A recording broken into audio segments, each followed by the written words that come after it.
pong listahan ng object of expenditures ibinigay sa inyo ahead of your encashment? Yes, ma'am. And can you please enlighten us? Kwentuhan niyo po kami. Ano pong nakalista dun sa object of expenditures, please? Object of expenditures, programs. Ano po, identify po yung mga programs or ano ang gawain niya. Tapos with Ano po yung corresponding mga amount. programs, Ms. Acosta? Example po, yung program ng purchase of information, payment of rewards na may kaakibat na po na You amount. must be referring to the accomplishment report, Ms. Lachika, Ms. Acosta. Yes po, yun po ang binigay niya sa akin, ma'am. Pag sinabi niyo po bang object of expenditure, ang tinutukoy niyo po ba accomplishment report? Dili, ang ibig Yes or no, ma'am? Pag sinabi niyo po bang object of expenditure, are you referring to the accomplishment report? Yes po. Yes. Paano po kayo nagkaroon ng accomplishment report? Kaka-encash niyo pa lang.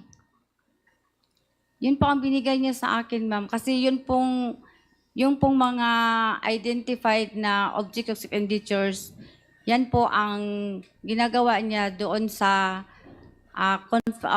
pag-implement po ng confidential I programs understand, and Ms. design. Acosta. But if you will tell us that that object of expenditure pertains to the accomplishment report, I hope you are reminded, ang accomplishment report po ay saka ginagawa kapag fully implemented na lahat ng programs. Now, this brings us to a bigger question. Kaka-encash nyo lang? May accomplishment report na agad kayo? How can this be possible, Ms. Acosta? Hindi pa po yung final na accomplishment report, ma'am. Ang basis ko So, lang po yun kung magkano po Ilang ang klase i-release ho ko sa bang kanya. accomplishment report tayo meron? Isang final at isang hindi final? Is that what you want to tell us? Yung binigay po niya sa akin is for me lang po at sa kanya. Para lang sa aming dalawa, ma'am. Hindi po yun yung final na accomplishment report after the implementation of the program under confidential funds po. Okay, if you are saying that this is not yet final, then walk us through, enlighten us, narrate to us, ano ho bang pagkakaiba nung sinasabi niyong hindi final doon sa final? Ang amount po, ma'am. Amount. Yes po, ma'am. Okay, can you please be specific? Because we have here an accomplishment report for the last quarter of 2022. And since kayo naman po ang gumawa nito, and you prepared already for this hearing, I suppose, you are aware by heart kung anong laman ng accomplishment report na ito. Ano pong pagkakaiba nung hindi final sa final? Yung amount po, ma'am. Example, yung payment of rewards. Okay? Tapos, yung... Ano po yung hindi final na amount? Yung amount... Okay, to guide Ms. Acosta, Secretariat, can we please flash the accomplishment report for the last quarter of 2022?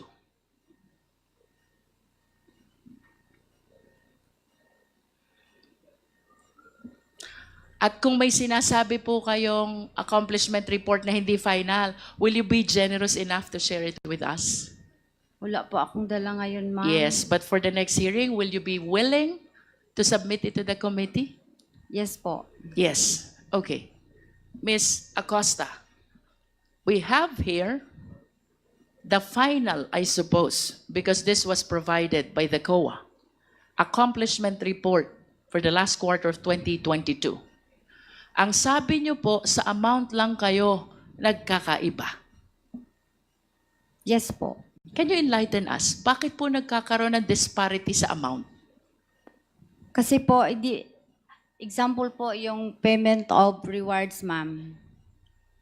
Ang nilagay, hindi ako makakita. Secretariat, can we provide instead a copy? You were pertaining to payment of reward. Ang nakalagay po dyan is 10 million. Yes, ma'am. Ano po bang nakalagay doon sa hindi final? Ang nilagay lang po niya doon is 8 million po. Okay. How about the purchase of information? So far, ito lang po ang aking maalala, ma'am. Ma-confirm ko sa'yo na 8,000 lang po ang proposed object of expenditure na binigay sa akin ni Sir La Chica. Ms. Acosta, with your object of expenditure, would you confirm with me na kung anong items ang nakasulat sa object of expenditure, yun din po ang nakasulat dito sa accomplishment report. The only difference is with respect to the amount. Tama ho ba? Tama po. Tama. At ang inyo pong sinusunod ay yung object of expenditure na binibigay sa inyo ni Colonel La Chica. Tama din po? For releasing po. For releasing. Opo. But nevertheless, who prepared the object of expenditure? Si Sir La Chica po, ma'am. Sir La Chica. Kung si Sir La Chica po ang gumagawa ng object of expenditure at yun po ang sinusundan nyo sa pagre-release ng confidential fund, tama po bang sabihin na si Colonel La Chica ang nasusunod sa preparation ng accomplishment report? Yes po. Pag binigay niya sa akin ang final na accomplishment report po niya, ma'am, after po, maubos na ang pera at na-implement na niya lahat ng maayos ang activities. I will remind you of your answer, Ms. Acosta. Ang sabi niyo po, si Colonel La Chica ang nasusunod sa preparation ng accomplishment report. Tama po? Yes po, ma'am. Okay. I wish to direct your attention to the left bottom portion of this accomplishment report. It says, prepared by Special Disbursing Officer, Gina F. Acosta. Yes po. Is this not contradictory to what you said na ang nasusunod ay si Colonel La Chica?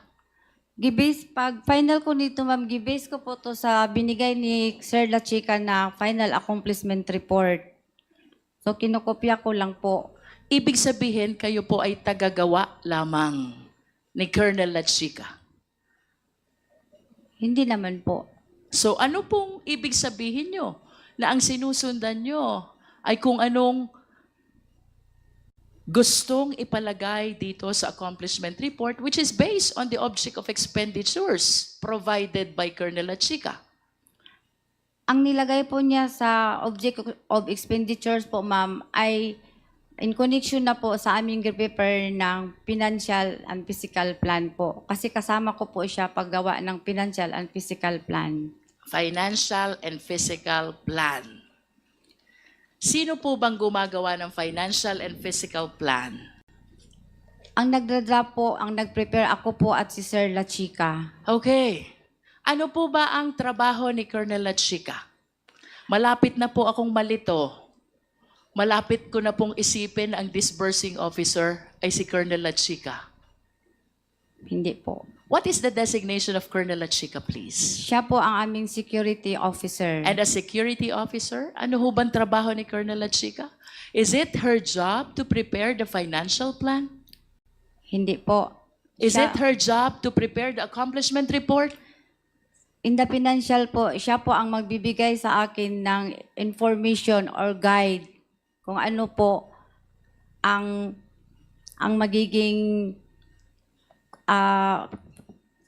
confidential activities po in relation sa confidential funds po na gagamitin. I hope you realize, Ms. Acosta, that you are the special disbursing officer.